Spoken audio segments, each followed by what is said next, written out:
प्रिय भाइयों और बहनों, हम आपके लिए एक शुभ समाचार लेकर आए हैं। 1 जनवरी 2025 से हम आपके साथ 365 प्रेरणादायक विषय साझा करेंगे।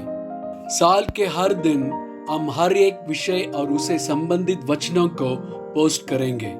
हम आपको इन संदेशों को सुनने, चिंतन करने और आत्मसात करने के लिए प्रोत्साहित करते हैं। यह संदेश आपके जीवन को आशीर्वाद दें और आपके विश्वास को मजबूत करें। कृपया हमारे इस कार्यक्रम को सब्सक्राइब करें और इसे अपने मित्रों और परिवार के साथ साझा करें। धन्यवाद।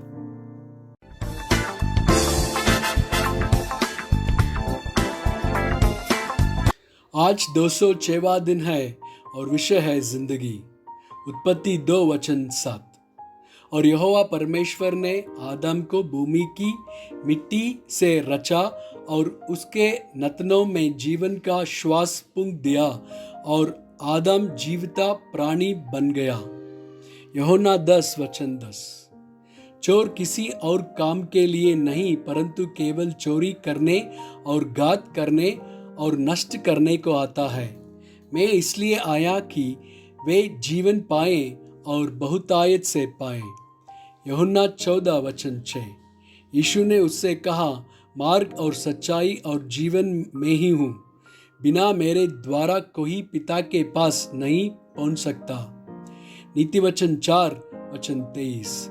सबसे अधिक अपने मन की रक्षा कर, क्योंकि जीवन का मूल स्रोत वही है। व्यवस्था विवरण 30:19-20। मैं आज आकाश और पृथ्वी दोनों को तुम्हारे सामने इस बात की साक्षी बनाता हूँ कि मैंने जीवन और मरण, आशीष और शाप को तुम्हारे आगे रखा है। इसलिए तू जीवन ही को अपना ले कि तू और तेरा वंश दोनों जीवित रहे। इसलिए अपने परमेश्वर यहोवा से प्रेम करो और उसकी बात मानो और उससे लिपटे रहो, क्योंकि तेरा जीवन और दीर्घ जीवन यही है। और ऐसा करने से जिस देश को यहोवा ने इब्राहिम, इसहाक और याकूब तेरे पूर्वजों को देने की शपथ खाई थी, उस देश में तू बसा रहेगा। भजन संहिता 16:11। तू मुझे जीवन का रास्ता दिखाएगा, तेरे निकट आनंद की भरपूरी है, तेरे दाहिने हाथ में सुख सर्वदा बना रहता है। रोमियो 6:23।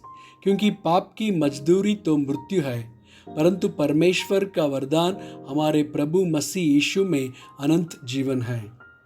गलातियों 2:20।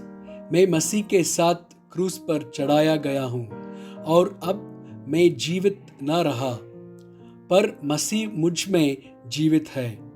और मैं शरीर में अब जो जीवित हूँ तो केवल उस विश्वास से जीवित हूँ जो परमेश्वर के पुत्र पर है, जिसने मुझसे प्रेम किया और मेरे लिए अपने आप को दे दिया। आमीन।